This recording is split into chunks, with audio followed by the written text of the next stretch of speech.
ಓಂ ಶಾಂತಿ. ಅನ್ಗಾ Kannada YouTube ಚಾನೆಲ್ನ ಎಲ್ಲ ಆತ್ಮೀಯ ಸಹೋದರ ಸಹೋದರಿಯರಿಗೂ ಇಂದಿನ ಸಂಚಿಕೆಗೆ ಸ್ವಾಗತ. ದೃಷ್ಟಿ ತಾಕ್ತು ಅಥವಾ ದೃಷ್ಟಿ ಬಿತ್ತು ಅಂತ ಹೇಳ್ತಾರೆ. ಈ ರೀತಿ ದೃಷ್ಟಿ ತಾಗೋದು ಅಂತಂದ್ರೆ ಏನ್ ಮಾಡ್ತಾರೆ? ದೃಷ್ಟಿ ತೆಗೆಸ್ಕೊಳ್ತಾರೆ ಅಥವಾ ಕಪ್ಪು ಬಟ್ಟನ ಇಟ್ಕೊಳ್ತಾರೆ. ಈ ಭೌತಿಕವಾದ ವಸ್ತುಗಳಿಂದ ಇನ್ನೊಬ್ಬರ ಆಲೋಚನೆಗಳನ್ನ ನಿಲ್ಲಿಸ್ಲಿಕ್ಕೆ ಸಾಧ್ಯ ಇದೆಯಾ? ನಿಜವಾಗ್ಲೂ ದೃಷ್ಟಿ ತಾಗುತ್ತಾ? ಇನ್ನೊಬ್ಬರ ಕೆಟ್ಟ ದೃಷ್ಟಿಯಿಂದ ನಮ್ಮನ್ನ ನಾವು ಹೇಗೆ ರಕ್ಷಣೆ ಮಾಡ್ಕೊಳ್ಳೋದು? ನಮ್ಮ ಯಶಸ್ಸಿನ ಮೇಲೆ ಯಾರ ದೃಷ್ಟಿನೂ ಬೀಳಬಾರ್ದು ಅಂತಂದ್ರೆ ಏನ್ ಮಾಡ್ಬೇಕು? ಅಸೂಯೆಯ ಇನ್ನೊಬ್ಬರ ನಕಾರಾತ್ಮಕ ಈ ಶಕ್ತಿಯಿಂದ ನಮ್ಮನ್ನ ನಾವು ಹೇಗೆ ರಕ್ಷಿಸ್ಕೊಳ್ಬೇಕು? ಇದೆಲ್ಲದರ ವಿವರವನ್ನ ಇಂದಿನ ಸಂಚಿಕೆಯಲ್ಲಿ ತಿಳಿದುಕೊಳ್ಳೋಣ. ದೃಷ್ಟಿ ತಲುಪೋದು ಅಥವಾ ದೃಷ್ಟಿ ತಾಗೋದು ಅಂತಂದ್ರೆ ಏನು? ನಮ್ಮ ಯಶಸ್ಸನ್ನ ನೋಡ್ಬಿಟ್ಟು, ನಮ್ಮ ಜೀವನದಲ್ಲಿ ಪಡೆದಿರುವಂತಹ ಪ್ರಾಪ್ತಿಗಳನ್ನ ನೋಡ್ಬಿಟ್ಟು, ನಮ್ಮ ಸುಂದರವಾದ ಸಂಬಂಧಗಳನ್ನ ನೋಡ್ಬಿಟ್ಟು, ನಾವು ಮಾಡಿರುವಂತಹ ಸಾಧನೆಗಳನ್ನ ನೋಡ್ಬಿಟ್ಟು, ನಮ್ಮ ಸುತ್ತಮುತ್ತ ಇರೋರು, ನಮ್ಮ ಜೊತೆ ಇರೋರ್ಗೆ ಏನಾದ್ರೂ ದ್ವೇಷ ಆಗ್ತಾ ಇದೆ, ಅಸೂಹೆಯ ಭಾವನೆಗಳು, ಹೊಟ್ಟೆ ಕಿಚ್ಚು ಇಂಥ ಭಾವನೆಗಳು ಬರ್ತಾ ಇದಾವೆ, ಅದರ ಪ್ರಭಾವದಿಂದ ಅವರು ನಮ್ಮ ಬಗ್ಗೆ ನಕಾರಾತ್ಮಕವಾಗಿ ಯೋಚನೆ ಮಾಡ್ತಾ ಇದ್ದಾರೆ ಅಂತಂದ್ರೆ ಆ ಯೋಚನೆಗಳ ಕಂಪನಗಳ ಶಕ್ತಿ ನಮ್ಮನ್ನ ಬಂದು ತಲುಪ್ತಾ ಇದೆ ಮತ್ತು ನಮ್ಮ ಮೇಲೆ ಪ್ರಭಾವ ಬೀರ್ತಾ ಇದೆ. ಇದಕ್ಕೇನೆ ದೃಷ್ಟಿ ತಾಗೋದು ಅಂತ ಹೇಳ್ತಾರೆ. ಉದಾಹರಣೆಗೆ ಯಾವ್ದಾದ್ರು ಒಂದು ದೊಡ್ಡ ಪ್ರೋಗ್ರಾಮ್ ಮಾಡಿದ್ದೇವೆ ಅಂತಂದ್ರೆ, ಸೊ ಅನೇಕ ಜನರು ಬಂದಿರ್ತಾರೆ, ಅಲ್ಲಿ ನಮ್ಮನ್ನ ಹೊಗಳಿರ್ತಾರೆ. ಅದೆಲ್ಲ ಪ್ರೋಗ್ರಾಮ್ ಆದ್ಮೇಲೆ ನಮ್ಗೆ ಹುಷಾರಾದ್ರೂ ತಪ್ಪಿರುತ್ತೆ ಅಥವಾ ನಮ್ಮ ಎನರ್ಜಿ ಕಂಪ್ಲೀಟ್ ಆಗಿ ಲೋ ಆದ್ರೂ ಫೀಲ್ ಆಗ್ತೀವಿ ಅಥವಾ ಸುಸ್ತು ಆಯಾಸದ ಅನುಭವನ ಮಾಡ್ತೇವೆ. ಅದಕ್ಕೆ ಕೆಲವೊಬ್ರು ಹೇಳ್ತಾರಲ್ವಾ, ಮೋಸ್ಟ್ಲಿ ನಿಮ್ಗೆ ದೃಷ್ಟಿ ತಾಗಿದೆ ಅನ್ಸುತ್ತೆ, ಅದಕ್ಕೆ ಈ ರೀತಿ ಆಗ್ತಾ ಇದೆ ಅಂತ ಹೇಳ್ಬಿಟ್ಟು. ಮತ್ತು ಕೆಲವೊಂದ್ಸಲ ಚೆನ್ನಾಗಿ ಬಿಸ್ನೆಸ್ ನಡೀತಾ ಇತ್ತು, ಲಾಭ ಎಲ್ಲ ಚೆನ್ನಾಗಿ ಬರ್ತಾ ಇತ್ತು, ಆದ್ರೆ ಕೆಲವು ದಿನಗಳಿಂದ ಆ ಬಿಸ್ನೆಸ್ ಅಲ್ಲಿ ಸ್ವಲ್ಪ ವ್ಯತ್ಯಾಸ ಉಂಟಾಗ್ತಾ ಇದೆ. ಸೊ ಅದಕ್ಕೆ ಕೆಲವೊಬ್ರು ಹೇಳ್ತಾರೆ, ಮೋಸ್ಟ್ಲಿ ಯಾರ್ದೋ ಕಣ್ಣು ಬಿದ್ದಿದೆ ಅನ್ಸುತ್ತೆ ಅಂತ ಹೇಳ್ಬಿಟ್ಟು. ಸೊ ಅಂತಂದ್ರೆ ಇನ್ನೊಬ್ರು ನಮ್ಮ ಯಶಸ್ಸನ್ನ ನೋಡ್ಬಿಟ್ಟು, ನಮ್ಮ ಪ್ರಾಪ್ತಿಗಳನ್ನ ನೋಡ್ಬಿಟ್ಟು ನಮ್ಮ ಪ್ರತಿಯಾಗಿ ಏನಾದ್ರೂ ಹೊಟ್ಟೆ ಕಿಚ್ಚಿನ ಭಾವನೆಯಿಂದ ನಕಾರಾತ್ಮಕವಾಗಿ ಸಂಕಲ್ಪಗಳನ್ನ ಮಾಡಿದ್ರು ಅಂತಂದ್ರೆ ಆ ಸಂಕಲ್ಪಗಳ ಸೂಕ್ಷ್ಮವಾದ ಶಕ್ತಿ ನಮ್ಮನ್ನ ಬಂದು ತಲುಪುತ್ತೆ, ನಮ್ಮ ಮೇಲೆ ಪ್ರಭಾವವನ್ನ ಬೀರುತ್ತೆ. ಸೊ ಇದರಿಂದ ನಮ್ಮನ್ನ ನಾವು ರಕ್ಷಣೆ ಮಾಡ್ಕೊಳ್ಳಿಲ್ಲ ಅಂತಂದ್ರೆ ಅನೇಕ ತೊಂದರೆಗಳನ್ನ ಅನುಭವಿಸ್ಬೇಕಾಗುತ್ತೆ. ಸೊ ಹಾಗಿದ್ರೆ ಏನ್ ಮಾಡ್ಬೇಕು? ಎಲ್ಲರ ಹತ್ರ ಹೋಗ್ಬಿಟ್ಟು ಅವರು ಸರಿಯಾಗಿ ಯೋಚನೆ ಮಾಡಿ ಅಂತ ನಾವು ಇನ್ನೊಬ್ಬರಿಗೆ ಹೇಳಲಿಕ್ಕೆ ಆಗೋದಿಲ್ಲ, ಅಥವಾ ಎಲ್ಲರ ದೃಷ್ಟಿನೂ ಕೂಡ ನಮ್ಮ ಬಗ್ಗೆ ಚೆನ್ನಾಗಿ ಇರ್ಲಿ ಅಂತಾನೂ ಕೂಡ ನಾವು ಎಕ್ಸ್ಪೆಕ್ಟ್ ಮಾಡ್ಲಿಕ್ಕೆ ಸಾಧ್ಯ ಇಲ್ಲ. ಕೆಲವೊಂದ್ಸಲ ನಮ್ಮ ಪೊಸಿಷನ್, ನಮ್ಮ ರೋಲು ಈ ರೀತಿ ಇರುತ್ತೆ, ಸಾವಿರಾರು ಜನರು ಅಥವಾ ಲಕ್ಷಾಂತರ ಜನರು ನಮ್ಮನ್ನ ನೋಡ್ತಿರ್ತಾರೆ, ನಮ್ಮ ಬಗ್ಗೆ ಆಲೋಚನೆ ಮಾಡ್ತಿರ್ತಾರೆ. ಉದಾಹರಣೆಗೆ ರಾಜಕಾರಣದ ವ್ಯಕ್ತಿಗಳು, ಅದರಲ್ಲಿ ಅವರು ದೊಡ್ಡ ದೊಡ್ಡ ಪೊಸಿಷನ್ ಅಲ್ಲಿ ಇರ್ತಾರೆ, ದೇಶದ ಎಲ್ಲಾ ಕೋಟ್ಯಾಂತರ ಜನರು ಅವ್ರ ಬಗ್ಗೆ ಯೋಚನೆ ಮಾಡ್ತಾರೆ. ಅಥವಾ ಸ್ಟೇಟ್ ಲೆವೆಲ್, ರಾಜ್ಯ ಲೆವೆಲ್ ಅಲ್ಲಿ ರಾಜಕಾರಣದಲ್ಲಿ ಇದ್ರು ಕೂಡ ಅಲ್ಲಿ ಕೂಡ ಲಕ್ಷಾಂತರ ಸಾವಿರಾರು ಜನರು ಅವ್ರ ಬಗ್ಗೆ ನೋಡ್ತಿರ್ತಾರೆ, ಯೋಚನೆ ಮಾಡ್ತಿರ್ತಾರೆ. ಕೆಲವೊಂದ್ಸಲ ಸೊ ಮಾತಾಡೋ ವಿಷಯನೇ ಅವ್ರದ್ದಾಗಿರುತ್ತೆ. ಕೆಲವೊಂದ್ಸಲ ಆ ಒಂದು ಕಂಪನಿಯ ಮುಖ್ಯಸ್ಥರಾಗಿರ್ತಾರೆ, ಅವರ ಕಂಪನಿಯಲ್ಲಿ ಲಕ್ಷಾಂತರ ಜನರು, ಸಾವಿರಾರು ಜನರು ಕೆಲಸ ಮಾಡ್ತಿರ್ತಾರೆ. ಬಲೆ ಆ ಕಂಪನಿಯ ಮಾಲೀಕರು ಪ್ರತಿಯೊಬ್ಬರ ಹತ್ರ ಹೋಗ್ಬಿಟ್ಟು ಭೇಟಿ ಆಗಿರೋದಿಲ್ಲ, ವೈಯಕ್ತಿಕವಾಗಿ ಯಾರೊಂದಿಗೂ ಕೂಡ ಮಾತನಾಡಿರೋದಿಲ್ಲ. ಆದ್ರೆ ಕಂಪನಿಯಲ್ಲಿರುವಂತ ಎಲ್ರಿಗೂ ಕೂಡ ಆ ಮಾಲೀಕರು ಯಾರು ಅಂತ ಗೊತ್ತಿದೆ ಅಲ್ವಾ? ಆ ಮಾಲೀಕರ ಬಗ್ಗೆ ಅವ್ರ ಸಂಕಲ್ಪಗಳನ್ನ ಮಾಡ್ತಿರ್ತಾರೆ. ಪ್ರತಿಯೊಬ್ಬರ ವಿಚಾರನು ಬಂದು ಅವರಿಗೆ ತಲುಪ್ತಾನೆ ಇರುತ್ತೆ. ಹೇಗೆ ನಾವು ಒಂದು ಪೋಸ್ಟ್ ಮಾಡ್ತೀವಿ ಅಂತಂದ್ರೆ ಕರೆಕ್ಟ್ ಆಗಿರೋ ಅಡ್ರೆಸ್ ಅನ್ನ ಬರ್ದಿದೀವಿ ಅಂತಂದ್ರೆ ಅವಶ್ಯವಾಗಿ ಆ ಪೋಸ್ಟ್ ಹೋಗಿ ತಲುಪುತ್ತಲ್ವಾ? ಅಥವಾ ಯಾರಿಗಾದ್ರೂ ಒಂದು ಸರಿಯಾದ ನಂಬರ್ಗೆ ನಾವು SMS ಕಳಿಸ್ತಾ ಇದೀವಿ ಅಂತಂದ್ರೆ ಖಂಡಿತವಾಗ್ಲೂ ಆ ಮೆಸೇಜ್ ಡೆಲಿವರ್ ಆಗುತ್ತಲ್ವಾ? ಅದೇ ರೀತಿ ಈ ಜಗತ್ನಲ್ಲಿರುವಂತ ಯಾವುದೇ ಸ್ಥಳದಲ್ಲಿ ಇದ್ಕೊಂಡು ನಮ್ ಬಗ್ಗೆ ಸಂಕಲ್ಪ ಮಾಡಿದ್ರು ಅಂತಂದ್ರೆ, ಬಲೆ ಅದು ಸಕಾರಾತ್ಮಕವಾದ್ರೂ ಆಗಿರ್ಲಿ ಅಥವಾ ನಕಾರಾತ್ಮಕವಾದ್ರೂ ಆಗಿರ್ಲಿ, ಆ ಎನರ್ಜಿ ಬಂದು ನಮ್ಮನ್ನ ತಲುಪುತ್ತೆ. ಆ ಎನರ್ಜಿಯನ್ನ ಯಾರು ಕೂಡ ತಡಿಲಿಕ್ಕೆ ಸಾಧ್ಯ ಇಲ್ಲ. ಸೊ ಒಂದ್ ವೇಳೆ ಏನಾದ್ರೂ ಆ ಎನರ್ಜಿ ನಕಾರಾತ್ಮಕವಾಗಿತ್ತು ಅಂತಂದ್ರೆ ನಮ್ಮ ಮೇಲೆ ಪ್ರಭಾವ ಅದು ಬೀರುತ್ತೆ. ಸಕಾರಾತ್ಮಕವಾಗಿತ್ತು ಅಂತಂದ್ರೆ ಆಶೀರ್ವಾದಗಳ ರೂಪದಲ್ಲಿ ನಮ್ಗೆ ಅದು ಶಕ್ತಿಯನ್ನ ತುಂಬುತ್ತೆ. ಸೊ ಹಾಗಿದ್ರೆ ನಕಾರಾತ್ಮಕ ಶಕ್ತಿಯಿಂದ ನಮ್ಮನ್ನ ನಾವು ಹೇಗೆ ರಕ್ಷಣೆ ಮಾಡ್ಕೊಳ್ಬೇಕು? ಈ ಎನರ್ಜಿ ಅನ್ನೋದು ಹೇಗೆ ವರ್ಕ್ ಆಗುತ್ತೆ ಅಂತಂದ್ರೆ, ಹೇಗೆ ರಚನೆ ಆಗುತ್ತೆ ಅಂತಂದ್ರೆ, ನಮ್ಮ ಸಂಕಲ್ಪ, ಪ್ರತಿಯೊಂದು ಸಂಕಲ್ಪದಿಂದ ಸೂಕ್ಷ್ಮವಾದ ಶಕ್ತಿ ಏನಾಗ್ತಾ ಇದೆ, ಹೊರ ಹೊಮ್ತಾ ಇದೆ, ಹೊರ ಸೂಸ್ತಾ ಇದೆ. ಸೊ ಅದು ನಮ್ಮ ಶರೀರದ ಸುತ್ತಲೂ ಕೂಡ ಒಂದು ಆಭಾಮಂಡಲದ ರೂಪದಲ್ಲಿ ಇದೆ. ಸೊ ನಮ್ಮಲ್ಲಿ ಹೇಗೆ ಈ ಭೌತಿಕ ಶರೀರ ಇದೆ ಅಲ್ವಾ, ಪಂಚಭೂತಗಳಿಂದ ಮಾಡಿರುವಂತಹ ಶರೀರ, ಇದೇ ರೀತಿ ನಮ್ಮ ಸಂಕಲ್ಪಗಳಿಂದ ಬಿಡುಗಡೆ ಆಗುವಂತಹ ಸೂಕ್ಷ್ಮ ಶಕ್ತಿಯಿಂದ ಸೂಕ್ಷ್ಮ ಶರೀರ ನಿರ್ಮಾಣ ಆಗಿದೆ.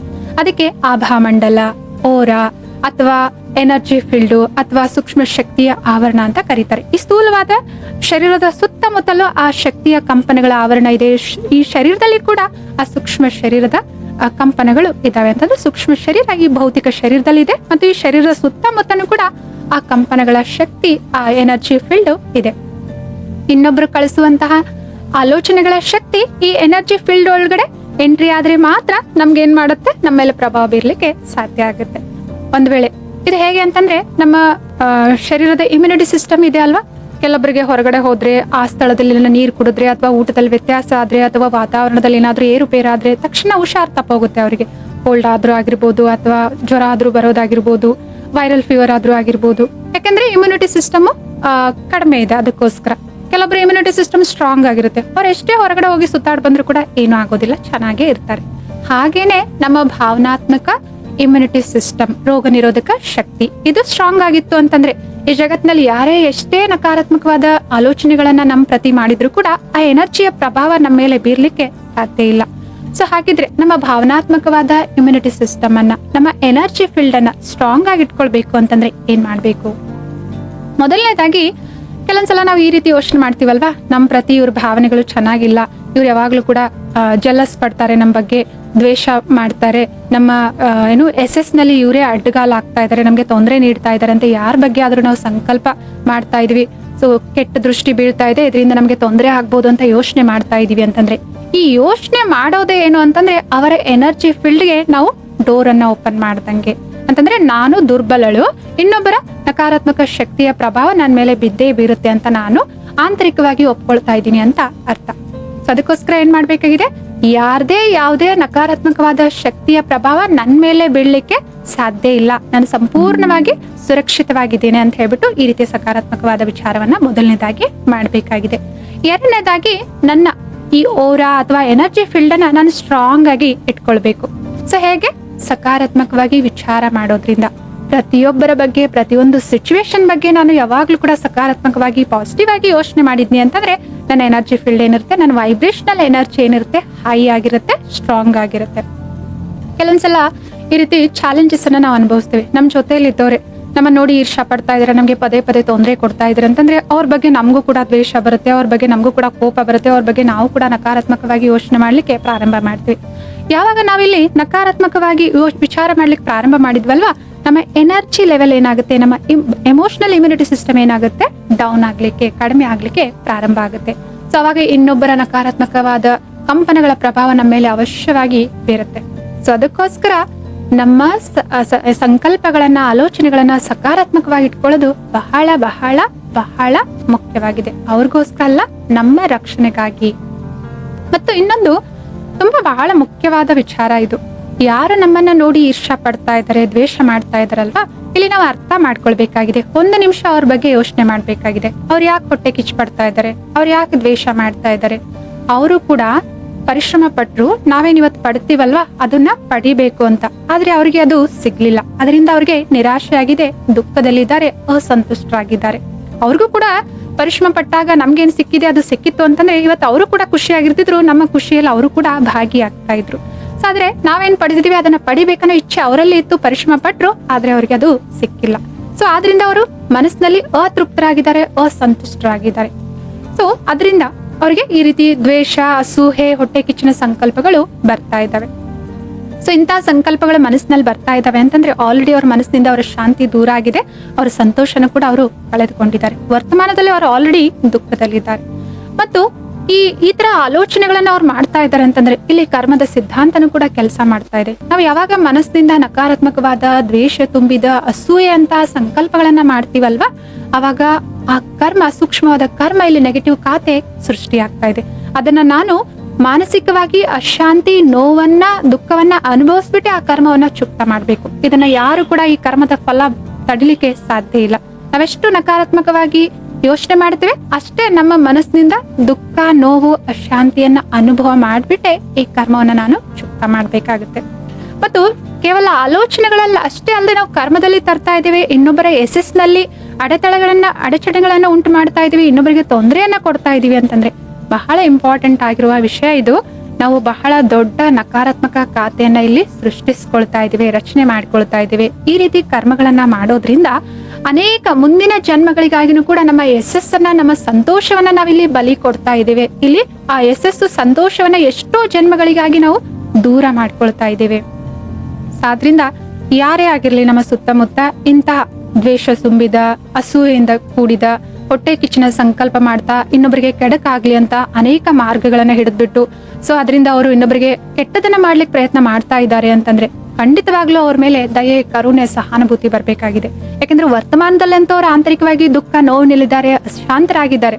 ಮತ್ತು ಭವಿಷ್ಯದ ಎಷ್ಟೋ ಜನ್ಮಗಳಿಗಾಗಿ ಅವರವರ ಸಂತೋಷ, ಯಶಸ್ಸನ್ನ ಏನ್ ಮಾಡ್ತಾ ಇದ್ದಾರೆ, ಬಲಿ ಕೊಡ್ತಾ ಇದ್ದಾರೆ. ಇಂಥ ಕರ್ಮ ಮಾಡೋದ್ರಿಂದ ಒಂದು ನಕಾರಾತ್ಮಕವಾದ ದೊಡ್ಡ ಕಾರ್ಮಿಕ ಕೊಂಟನ ಖಾತೆಯನ್ನು ಅವರು ಸೃಷ್ಟಿಸ್ಕೊಳ್ತಾ ಇದ್ದಾರೆ. ಸೊ ಅದಕ್ಕೋಸ್ಕರ ಅವ್ರ ಬಗ್ಗೆ ನಮ್ಗೆ ಸಹಾನುಭೂತಿ ಇರ್ಲಿ, ಅವ್ರ ಬಗ್ಗೆ ನಮ್ಗೆ ಕನಿಕರ ಇರ್ಲಿ, ಅವ್ರ ಬಗ್ಗೆ ನಮ್ಗೆ ದಯೆ, ಕರುಣೆ ಅನ್ನೋದಿರ್ಲಿ. 4ನೇದಾಗಿ ಅವ್ರ ಬಗ್ಗೆ ನಾವು ಅವರಿಗೆ ಆಶೀರ್ವಾದಗಳನ್ನ ನೀಡುವಂತಹ, ಶಕ್ತಿಯನ್ನ ತುಂಬುವಂತಹ ಸಂಕಲ್ಪಗಳನ್ನ ಮಾಡ್ಬೇಕಾಗಿದೆ. ಅವ್ರು ಏನ್ ಇಷ್ಟ ಪಡ್ತಾ ಇದ್ದಾರೆ, ಅವ್ರು ಯಾವ್ದಕ್ಕೋಸ್ಕರ ಪ್ರಯತ್ನ ಪಡ್ತಾ ಇದ್ದಾರೆ, ಅವ್ರಿಗೂ ಕೂಡ ಆ ಪ್ರಾಪ್ತಿ ಅನ್ನೋದು ಸಿಗ್ಲಿ, ಅವ್ರಿಗೂ ಕೂಡ ಒಳ್ಳೆ ಸಂಬಂಧಗಳು ಸಿಗ್ಲಿ, ಅವ್ರ ಆರೋಗ್ಯನೂ ಕೂಡ ಚೆನ್ನಾಗಿರ್ಲಿ, ಅವ್ರಿಗೂ ಕೂಡ ಸಂತೋಷ ಅನ್ನೋದು ಅವ್ರ ಜೀವನದಲ್ಲಿ ಬರ್ಲಿ, ಅವರು ಅನುಭವ ಮಾಡ್ಲಿ, ಅವ್ರಿಗೆ ಒಳ್ಳೇದಾಗ್ಲಿ. ಸೊ ಅವ್ರು ಸದಾ ಶಾಂತವಾಗಿರ್ಲಿ ಅಂತ ಹೇಳ್ಬಿಟ್ಟು ನಾವು ಅವ್ರಿಗೋಸ್ಕರ ಪ್ರಾರ್ಥನೆ ಮಾಡೋದ್ರಿಂದ ಅಥವಾ ಅವರಿಗೆ ಒಳ್ಳೇದಾಗ್ಲಿ ಅಂತ ಹಾರೈಸೋದ್ರಿಂದನೂ ಕೂಡ ಏನಾಗುತ್ತೆ, ನಮ್ಮ ಆಲೋಚನೆಗಳ ಮಟ್ಟ ಏನಾಗುತ್ತಲ್ಲ ಉನ್ನತಕ್ಕೆ ಇರುತ್ತೆ. ಈ ಆಲೋಚನೆಗಳ ಉನ್ನತವಾದ ಮಟ್ಟನೇ ನಮ್ಗೆ ಏನಾಗುತ್ತೆ, ಒಂದು ಸುರಕ್ಷಾ ಕವಚವಾಗಿ, ಒಂದು ರಕ್ಷಾ ಕವಚವಾಗಿ ನಮ್ಮ ಸುತ್ತಲೂ ಕೂಡ ಬರೆಯುತ್ತೆ. ಸೊ ಇದರಿಂದ ಈ ಜಗತ್ತಿನಲ್ಲಿರುವಂತಹ ಯಾರೇ ಎಷ್ಟೇ ನಮ್ಮ ಬಗ್ಗೆ ನೆಗೆಟಿವ್ ಆಗಿ ಆಲೋಚನೆ ಮಾಡಿದ್ರು ಕೂಡ ನಾವು ಸುರಕ್ಷಿತವಾಗಿರ್ತೇವೆ. ಆ ನೆಗೆಟಿವ್ ಎನರ್ಜಿಯ ಪ್ರಭಾವ ನಮ್ಮ ಮೇಲೆ ಬೀಳಲಿಕ್ಕೆ ಸಾಧ್ಯ ಆಗೋದಿಲ್ಲ.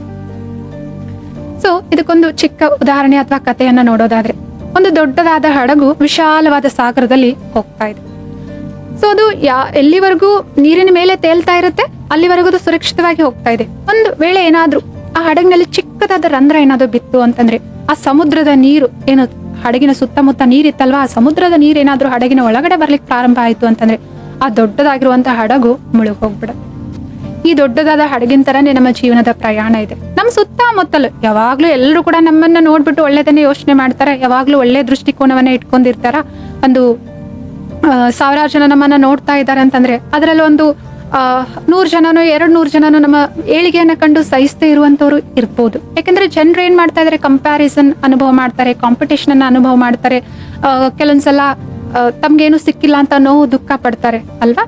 ಸೊ ಇಂತಹ ಮನಸ್ಥಿತಿಯಲ್ಲಿ ಇದ್ದಾಗ ನಮ್ಮ ಬಗ್ಗೆ ನೆಗೆಟಿವ್ ಆಗಿ ಅವ್ರು ಯೋಚನೆ ಮಾಡ್ತಾರೆ, ಜಲಸಿಯಿಂದ ಅವರು ಯೋಚನೆ ಮಾಡ್ತಾರೆ. ಸೊ ಇಂತಹ ವಿಚಾರಗಳನ್ನ, ಇನ್ನೊಬ್ಬರ ವರ್ತನೆಯನ್ನ ನಾವೇನಾದ್ರೂ ತುಂಬಾ ಗಂಭೀರವಾಗಿ ತೆಗೆದುಕೊಂಡ್ಬಿಟ್ಟು ಮನಸ್ಸಿನಲ್ಲಿ ಹಚ್ಕೊಂಡು ಅದ್ರ ಬಗ್ಗೆ ಯೋಚನೆ ಮಾಡ್ತಾ ಇದ್ವಿ, ಇವ್ರು ಯಾಕೆ ಹಿಂಗ್ ಮಾಡ್ತಾರೆ, ಇವ್ರು ಹಿಂಗ್ ಮಾಡ್ಬಾರ್ದಲ್ಲ ಅಂತ ಅವ್ರ ಬಗ್ಗೆ ದ್ವೇಷ, ಕೋಪ ಮಾಡ್ಕೊಳಿಕ್ ಶುರು ಮಾಡಿದ್ವಿ ಅಂತಂದ್ರೆ ನಮ್ಮ ಜೀವನದ ದೋಣಿಯಲ್ಲಿ ಕೂಡ ನಾವೇನ್ ಮಾಡ್ಕೊಂಡ್ವಿ, ಇಂತಹ ವಿಚಾರಗಳಿಂದ ಒಂದು ರಂಧ್ರವನ್ನ ಓಪನ್ ಮಾಡಿದ್ವಿ, ರಂಧ್ರವನ್ನ ತೆಗೆದ್ವಿ ಅಂತ ಅರ್ಥ. ಅವಾಗ ಏನಾಗುತ್ತೆ, ಈ ನಕಾರಾತ್ಮಕವಾದ ಶಕ್ತಿಗಳು ನಮ್ಮ ಜೀವನದ ಹಡಗಿನಲ್ಲಿ ಬರ್ತವೆ ಮತ್ತು ನಮ್ಮ ಜೀವನದಲ್ಲಿರುವಂತಹ ನಮ್ಮ ನೆಮ್ಮದಿಯನ್ನ ನಾವು ಕಳೆದುಕೊಂಡ್ ಬಿಡ್ತೀವಿ. ಹಡಗಿನ ತರ ನೆಮ್ಮದಿ ಅನ್ನೋದು ಮುಳುಗ್ ಹೋಗ್ಬಿಡುತ್ತೆ. ಸೊ ಅದಕ್ಕೋಸ್ಕರ ನಮ್ಮ ಗಮನನೂ ಕೂಡ ಯಾವುದ್ರ ಕಡೆ ಹರಿಸ್ಬೇಕಾಗಿದೆ ಅನ್ನೋದು ಬಹಳ ಮುಖ್ಯವಾಗಿದೆ. ಒಂದು 50 ಜನರು ಇದ್ದಾರೆ. ಸೊ ನಮ್ಮ ಏಳಿಗೆಯನ್ನ ನಾವು ಮಾಡುವಂತ ಕೆಲಸವನ್ನ ಕಂಡು ಅಥವಾ ನಮ್ಮ ಜೀವನದಲ್ಲಿರುವಂತಹ ಪ್ರಾಪ್ತಿಗಳನ್ನ ನೋಡ್ಬಿಟ್ಟು ಒಂದು 40 ಜನರು ಖುಷಿ ಪಡ್ತಾ ಇದ್ದಾರೆ, ನಮ್ಗೆ ಇನ್ನೂ ಒಳ್ಳೇದಾಗ್ಲಿ ಅಂತ ಹಾರೈಸ್ತಾ ಇದ್ದಾರೆ. ಅದರಲ್ಲಿ 10 ಜನರು ಅವರಿಗೆ ಇಷ್ಟ ಆಗ್ತಿಲ್ಲ, ಅವರಿಗೆ ಖುಷಿ ಇಲ್ಲ, ಅವ್ರು ಅಷ್ಟೊಂದು ಸರಿಯಾದ ವಿಚಾರಗಳನ್ನ ನಮ್ಮ ಬಗ್ಗೆ ಮಾಡ್ತಾ ಇಲ್ಲ. ಈಗ ನಮ್ಮ ಗಮನ ಯಾರ ಕಡೆಗೆ ಹೋಗ್ತಾ ಇದೆ? ನನ್ನ ಗಮನ ಏನಾದ್ರೂ ಈ 10 ಜನರ ಕಡೆಗೆ ಹೋಯ್ತು, ಇವ್ರು ಯಾಕೆ ಈಗ ಯೋಚನೆ ಮಾಡ್ತಾರೆ, ಸೊ ಅವ್ರಿಗೂ ಕೂಡ ಪ್ರಯತ್ನ ಪಟ್ಟು ಅವ್ರ ಭಾಗ್ಯ ಮಾಡ್ಕೋಬೇಕಲ್ವಾ, ಇನ್ನೊಬ್ರು ನೋಡಿ ಯಾಕೆ ಹೊಟ್ಟೆ ಕಿಚ್ಚು ಪಡ್ತಾರೆ ಅಂತ ಹೇಳ್ಬಿಟ್ಟು ಅವ್ರ ಬಗ್ಗೆ ನಾವು ತಿರಸ್ಕಾರದ ಭಾವನೆ, ದ್ವೇಷ, ಕೋಪದಿಂದ ವಿಚಾರ ಮಾಡಿದ್ವಿ, ನಮ್ಮ ಗಮನವನ್ನ ಅವ್ರ ಕಡೆ ಹರಿಸಿದ್ವಿ ಅಂತಂದ್ರೆ ಒಂದು ಏನಾಗ್ತಾ ಇದೆ, ನಮ್ಮ ಎನರ್ಜಿ ಲೆವೆಲ್ ಅನ್ನ ನಾವು ಕಡಿಮೆ ಮಾಡ್ಕೊಳ್ತಾ ಇದೀವಿ. ನಮ್ಮ ವೈಬ್ರೇಷನಲ್ ಎನರ್ಜಿ ಏನಾಗ್ತಾ ಇದೆ, ಕಡಿಮೆ ಆಗ್ತಾ ಇದೆ. ಎರಡನೇದು, ಈ 40 ಜನರು ನಮ್ಗೆ ಸಕಾರಾತ್ಮಕವಾದ ಎನರ್ಜಿಯನ್ನ ಕಳಿಸ್ತಾ ಇದ್ದಾರೆ, ಹಾರೈಕೆಗಳನ್ನ ಕಳಿಸ್ತಾ ಇದ್ದಾರೆ, ಬ್ಲೆಸ್ಸಿಂಗ್ಸ್ ಅನ್ನ ಕಳಿಸ್ತಾ ಇದ್ದಾರೆ. ಅವರ ಎನರ್ಜಿಯನ್ನ ನಾವು ರಿಸೀವ್ ಮಾಡ್ಕೊಳ್ಳೋದ್ರಲ್ಲಿ ವಿಫಲರಾಗ್ಬಿಡ್ತೇವೆ. ಯಾಕೆಂದ್ರೆ ನಮ್ಮ ಗಮನ ಯಾವ ಕಡೆ ಇದೆ, ನಮ್ಮನ್ನ ನೋಡ್ಬಿಟ್ಟು ಯಾರು ನೆಗೆಟಿವ್ ಆಗಿ ಯೋಚನೆ ಮಾಡ್ತಾ ಇದಾರೆ ಅವ್ರ ಕಡೆ ಇಟ್ಕೊಂಡಿದೀವಿ ಹೊರತು ಈ ಸಕಾರಾತ್ಮಕವಾದ ಎನರ್ಜಿ ಕಳಿಸೋರ್ ಕಡೆ ನಾವು ಗಮನ ಕೊಡ್ತಾ ಇಲ್ಲ. ಅದರಿಂದ ನಾವು ಅದನ್ನ ಸ್ವೀಕಾರ ಮಾಡ್ಲಿಕ್ಕೂ ಕೂಡ ಆಗೋದಿಲ್ಲ, ಅದರಿಂದ ವಂಚಿತರಾಗ್ಬಿಡ್ತೇವೆ. ಸೊ ಆದ್ರಿಂದ ನಮ್ಮ ಸುತ್ತಮುತ್ತ ಎಲ್ಲಾ ಬಗೆಯ ದೃಷ್ಟಿಕೋನದವರು ಇರ್ತಾರೆ, ಒಳ್ಳೆಯ ದೃಷ್ಟಿಕೋನದವರು, ಒಳ್ಳೆಯ ಆಲೋಚನೆಗಳನ್ನ ನಮ್ಮನ್ನ ನೋಡಿ ಇಷ್ಟಪಡೋರು ಎಲ್ಲಾ ಬಗೆಯ ಜನರು ಇರ್ತಾರೆ. ಆದ್ರೆ ನಾವು ಎಲ್ಲವನ್ನ ನಿಯಂತ್ರಣ ಮಾಡ್ಲಿಕ್ಕೆ ಸಾಧ್ಯ ಇಲ್ಲ. ಆದ್ರೆ ನಮ್ಮನ್ನ ನಾವು ರಕ್ಷಣೆ ಮಾಡ್ಕೊಳ್ಳುವಂಥದ್ದು ಅವಶ್ಯವಾಗಿ ನಮ್ಮ ಕೈಯಲ್ಲಿದೆ, ಅದು ಬಹಳ ಸಹಜವಾಗಿನೂ ಕೂಡ ಇದೆ. ಮೊದಲನೇದಾಗಿ ಈ ರೀತಿ ನೀವು ಸಂಕಲ್ಪನೆ ಮಾಡ್ಬೇಡಿ, ಅವರ ದೃಷ್ಟಿ ನಮ್ಮ ಮೇಲೆ ಬೀಳುತ್ತೆ ಅಂತ ಹೇಳ್ಬಿಟ್ಟು. ಯಾರ ದೃಷ್ಟಿನೂ ಕೂಡ ನಮ್ಮ ಮೇಲೆ ಎಲ್ಲಿವರೆಗೂ ನಾವು ಅಲೋ ಮಾಡೋದಿಲ್ಲ ಅಲ್ಲಿವರೆಗೂ ಬೀಳೋದಿಲ್ಲ. ಎರಡನೇದಾಗಿ ನಾವು ಸದಾ ನಮ್ಮ ಮನಸ್ಸಿನ ಕಡೆಗೆ ಗಮನ ಕೊಡ್ಬೇಕಾಗಿದೆ, ನಮ್ಮ ಆಲೋಚನೆಗಳ ಕಡೆಗೆ ಗಮನ ಕೊಡ್ಬೇಕಾಗಿದೆ. ದಿನಾಲು ಕೂಡ ಧ್ಯಾನದಂತಹ ಅಭ್ಯಾಸಗಳನ್ನ ಮಾಡಿದ್ವಿ, ನಮ್ಮ ಮನಸ್ಸಿಗೆ ನಾವು ತರಬೇತಿಯನ್ನ ನೀಡಿದ್ವಿ, ಸದಾ ಸಕಾರಾತ್ಮಕವಾಗಿ ಸದಾ ಸರಿಯಾಗಿ ಯೋಚನೆ ಮಾಡುವಂತಹ ಅಭ್ಯಾಸವನ್ನ ನಾವು ಮಾಡಿದ್ವಿ ಅಂತಂದ್ರೆ ದಿನಾಲು ಕೂಡ ನಮ್ಮ ಮನಸ್ಸು ಬುದ್ಧಿಯನ್ನ ಪರಮಾತ್ಮನೊಂದಿಗೆ ಜೋಡಿಸಿ ಅಂತಂದ್ರೆ ಪರಮಾತ್ಮನನ್ನ ನೆನಪು ಮಾಡಿದ್ವಿ ಅಂತಂದ್ರೆ ಅವರ ಪವಿತ್ರತೆಯ ಕಿರಣಗಳು, ಅವರಿಂದ ಸರ್ವಶಕ್ತಿಯ ಕಂಪನಿಗಳನ್ನ ನಮ್ಮಲ್ಲಿ ನಾವು ತುಂಬಿಸ್ಕೊಂಡ್ವಿ, ಚಾರ್ಜ್ ಮಾಡ್ಕೊಂಡ್ವಿ ಅಂತಂದ್ರೆ ನಮ್ಮ ಮನಸ್ಸನ್ನ ನಾವು ಸದಾ ಶಾಂತವಾಗಿ ಹಗುರವಾಗಿ ಅಥವಾ ಸ್ಥಿರವಾಗಿ ಇಟ್ಕೊಳ್ಳಿಕ್ಕೆ ಸಾಧ್ಯ ಆಗುತ್ತೆ ಮತ್ತು ಇದು ನಮ್ಗೆ ಸಕಾರಾತ್ಮಕವಾಗಿ ಯೋಚನೆ ಮಾಡೋದಕ್ಕೆ ಸಹಾಯ ಮಾಡುತ್ತೆ. ಸೊ ಎರಡನೇದಾಗಿ ಸದಾ ಸಕಾರಾತ್ಮಕವಾಗಿ ವಿಚಾರವನ್ನ ಮಾಡೋಣ. ಮೂರನೇದಾಗಿ ಇನ್ನೊಬ್ಬರ ಪ್ರತಿ ಯಾರು ನಮ್ಗೆ ದ್ವೇಷ ಈರ್ಷ್ಯ ಮಾಡ್ತಾ ಇದ್ದಾರೆ, ನಮ್ಮ ಮಾರ್ಗದಲ್ಲಿ ಅಡ್ಡಗಾಲಾಗಿ ನಿಂತಿದ್ದಾರೆ, ನಮ್ಗೆ ತೊಂದರೆ ಕೊಡ್ತಾ ಇದ್ದಾರೆ ಅಂತ ನಮ್ಗೆ ಅನ್ಸುತ್ತೆ, ಅವ್ರ ಬಗ್ಗೆ ದಯೆ ಕರುಣೆ ಸಹಾನುಭೂತಿಯನ್ನ ತೋರೋಣ. ನಾಲ್ಕನೇದಾಗಿ ಅವ್ರಿಗೂ ಕೂಡ ಒಳ್ಳೇದಾಗ್ಲಿ, ಅವರ ಪರಿಶ್ರಮಕ್ಕೂ ಕೂಡ ಫಲ ಸಿಗ್ಲಿ, ಅವ್ರ ಜೀವನದಲ್ಲಿ ಖುಷಿ ಆನಂದ ಶಾಂತಿ ಅನ್ನೋದು ಬರ್ಲಿ ಅಂತ ಹೇಳ್ಬಿಟ್ಟು ಅವ್ರಿಗೋಸ್ಕರ ಆಶೀರ್ವಾದದ ಸಂಕಲ್ಪಗಳನ್ನ ಮಾಡೋಣ, ಸಕಾರಾತ್ಮಕವಾದ ಶಕ್ತಿಯನ್ನ ಕಳಿಸೋಣ. ಸೊ ಈ ರೀತಿ ಪರಮಾತ್ಮನನ್ನ ನೆನಪು ಮಾಡ್ತಾ ಅವರ ಶಕ್ತಿಯನ್ನ ನಮ್ಮಲ್ಲಿ ತುಂಬಿಸ್ಕೊಳ್ತಾ ಶ್ರೇಷ್ಠವಾದ ವಿಚಾರಗಳನ್ನ ಮಾಡ್ತಾ ಇದ್ವಿ ಅಂತಂದ್ರೆ ಇವೇ ನಮ್ಗೆ ಒಂದು ಬಹಳ ಶಕ್ತಿಶಾಲಿಯಾದ ರಕ್ಷಾ ಕವಚ, ಸುರಕ್ಷಿತವಾದ ಕವಚ ತರ ನಿರ್ಮಾಣ ಆಗುತ್ತೆ. ಈ ಕವಚದ ಒಳಗಡೆ ನಾವು ನಿರ್ಭಯವಾಗಿ ಇರ್ತೇವೆ. ಕೆಲವೊಂದ್ಸಲ ಏನಾಗುತ್ತೆ ಅಂತಂದ್ರೆ ನಮ್ಗೆ ಏನಾದ್ರೂ ಈ ರೀತಿ ನೆಗೆಟಿವ್ ಎನರ್ಜಿ ಕಾಡ್ತಾ ಇದೆ ಅಥವಾ ಇನ್ನೊಬ್ಬರು ದೃಷ್ಟಿ ಬಿದ್ದಿದೆ, ನಮ್ಗೆ ತೊಂದರೆ ಆಗ್ತಾ ಇದೆ ಅಂತಂದ್ರೆ ನಾವು ನಮ್ಗೆ ನಂಬಿಕೆ ಇರುವಂತಹ ಶ್ರದ್ಧೆ ಇರುವಂತಹ ದೇವಿ ದೇವತೆಗಳ ಮಂದಿರಿಗಾದ್ರೂ ಹೋಗ್ತೀವಿ ಅಥವಾ ನಂಬಿಕೆ ಇರುವಂತಹ ಸಂತರ ಹತ್ರ ಆದ್ರೂ ಹೋಗ್ತೀವಿ, ಅವ್ರು ಹೇಳಿರುವಂತಹ ತಾಯ್ತ ಕಟ್ಕೊಳ್ತೀವಿ ಅಥವಾ ದಾರವನ್ನ ಕಟ್ಕೊಳ್ತೀವಿ. ಅವಶ್ಯವಾಗಿ ಅಂತ ಎಲ್ಲಾ ಭೌತಿಕ ವಸ್ತುಗಳಿಗೆ ಅದರದೇ ಆದ ಒಂದು ಸಕಾರಾತ್ಮಕವಾದ ದೈವಿಕ ಶಕ್ತಿ ಇರುತ್ತೆ. ಈ ದೈವಿಕ ವಿಧಾನಗಳಿಂದ ಅವಶ್ಯವಾಗಿ ನಮ್ಗೆ ಆ ಸಮಯದಲ್ಲಿ ಒಂದು ಹಗುರತೆಯ ಸಕಾರಾತ್ಮಕವಾದ ಅನುಭವ ಆಗುತ್ತೆ. ಸೊ ಇದ್ರ ಜೊತೆಗೆ ನಾವೇನ್ ಮಾಡ್ಬೇಕಾಗಿದೆ, ನಮ್ಮ ಸಂಕಲ್ಪಗಳ ಕಡೆಗೂ ಕೂಡ ಗಮನ ಕೊಡ್ಬೇಕಾಗಿದೆ. ನಾನು ತಾಯ್ತನು ಕಟ್ಕೊಂಡೆ, ದಾರವನ್ನು ಕಟ್ಟಿಸ್ಕೊಂಡೆ, ಆ ಸಮಯದಲ್ಲಿ ನನಗೆ ಚೆನ್ನಾಗಿ ಅನುಭವನೂ ಆಗ್ತಾ ಇದೆ, ನನಗೆ 100% ನಂಬಿಕೆನೂ ಇದೆ, ಆ ನಂಬಿಕೆ ಶಕ್ತಿ ಕೆಲಸನೂ ಮಾಡ್ತಾ ಇದೆ. ಆದ್ರೆ ಒಂದ್ ವೇಳೆ ಅದರ ಜೊತೆಗೆ ನನ್ನ ಮನಸ್ಸು ಏನಾದ್ರೂ ಒಂದು ತರದ ಭಯದಲ್ಲಿದೆ, ಮತ್ತೆ ಏನಾದ್ರೂ ಮಾಡಿದ್ರು ಅಂತಂದ್ರೆ, ಬೇರೆ ಮಾರ್ಗಗಳನ್ನ ಅವ್ರು ಹಿಡಿದ್ರು ಅಂತಂದ್ರೆ ಅವ್ರು ಯಾಕೆ ನನ್ಗೆ ತೊಂದರೆ ಕೊಡ್ತಾ ಇದ್ದಾರೆ, ಆ ರೀತಿ ಮಾಡಬಾರ್ದಲ್ವಾ ಅವರು ಅಂತ ಹೇಳ್ಬಿಟ್ಟು ಅವ್ರ ಬಗ್ಗೆ ಒಂದು ತಿರಸ್ಕಾರದ ಭಾವನೆ, ಈರ್ಷಾ ದ್ವೇಷ ಕೋಪದ ಭಾವನೆಗಳು ನನ್ನ ಮನಸ್ಸಿನಲ್ಲಿ ಬರ್ಲಿಕ್ಕೆ ಶುರು ಆದ್ವು ಅಂತಂದ್ರೆ ಸೊ ಮತ್ತೆ ಏನಾಗುತ್ತೆ, ಅವರ ಎನರ್ಜಿಯ ಪ್ರಭಾವ ನನ್ನ ಮೇಲೆ ಬೀಳ್ಲಿಕ್ಕೆ ಶುರು ಆಗುತ್ತೆ. ಯಾಕಂದ್ರೆ ನನ್ನ ಎನರ್ಜಿಯನ್ನ, ನನ್ನ ವೈಬ್ರೇಷನಲ್ ಎನರ್ಜಿಯನ್ನ, ನನ್ನ ಎನರ್ಜಿ ಫೀಲ್ಡ್ ಅನ್ನ ನಾನು ಏನ್ ಮಾಡ್ತಾ ಇದ್ದೇನೆ, ದುರ್ಬಲಗೊಳಿಸ್ಕೊಳ್ತಾ ಇದ್ದೇನೆ ಅಲ್ವಾ. ಸೊ ಅದಕ್ಕೋಸ್ಕರ ಭೌತಿಕವಾಗಿ ನಮ್ಗೆ ಯಾವ್ದ್ರ ಮೇಲೆ ನಂಬಿಕೆ ಇದ್ರು ಅದರ ಜೊತೆಗೆ ನಾವೇನ್ ಮಾಡ್ಬೇಕಾಗಿದೆ, ಆಂತರಿಕವಾಗಿ ನಮ್ಮ ಮನಸ್ಸಿನ ಕಡೆಗೆ ಗಮನ ಕೊಡ್ತಾ ಸಕಾರಾತ್ಮಕವಾಗಿ ಯೋಚನೆ ಮಾಡ್ತಾ ನಮ್ಮನ್ನ ನಾವು ಸುರಕ್ಷಿತ ಮಾಡ್ಕೊಳ್ಬೇಕಾಗಿದೆ. ಇದೇ ರೀತಿ ನಮ್ಮ ಪರಿವಾರದವ್ರಿಗೂ ಕೂಡ ನಾವು ದಿನಾಲು ಧ್ಯಾನದ ಮೂಲಕ ಅಥವಾ ಪ್ರಾರ್ಥನೆ ಮಾಡ್ತಾ ಅವ್ರ ಬಗ್ಗೆನೂ ಸಕಾರಾತ್ಮಕವಾದ ಸಂಕಲ್ಪಗಳನ್ನ ಮಾಡಿದ್ವಿ.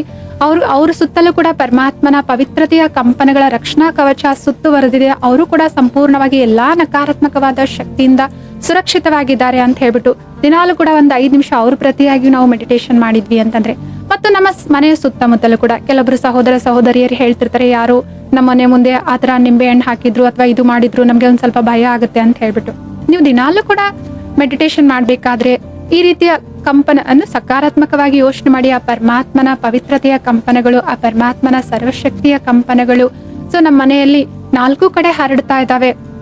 ನಮ್ಮ ಮನೆಯ ಸುತ್ತಮುತ್ತ ಒಂದು ರಕ್ಷಾ ಕವಚ ಹರಡ್ತಾ ಇದೆ, ಇದರಿಂದ ನಮ್ಮ ಮನೆ ಸಂಪೂರ್ಣವಾಗಿ ಸುರಕ್ಷಿತವಾಗಿದೆ ಅಂತ ಹೇಳ್ಬಿಟ್ಟು ಸಕಾರಾತ್ಮಕವಾದ ಸಂಕಲ್ಪಗಳನ್ನ ಈ ರೀತಿ ಮಾಡಿದ್ರಿ ಅಂತಂದ್ರೆ ಖಂಡಿತವಾಗ್ಲೂ ಈ ಸಕಾರಾತ್ಮಕ ಎನರ್ಜಿಯ ಪ್ರಭಾವ ಸೊ ನಿಮ್ಮ ಮನೆಯ ಸುತ್ತಮುತ್ತ, ನಿಮ್ಮ ಪರಿವಾರ ಸುತ್ತಮುತ್ತ ನಿಮ್ಮ ರಕ್ಷಣಾ ಕವಚವಾಗಿ ಖಂಡಿತವಾಗ್ಲೂ ಕೆಲಸ ಮಾಡುತ್ತೆ.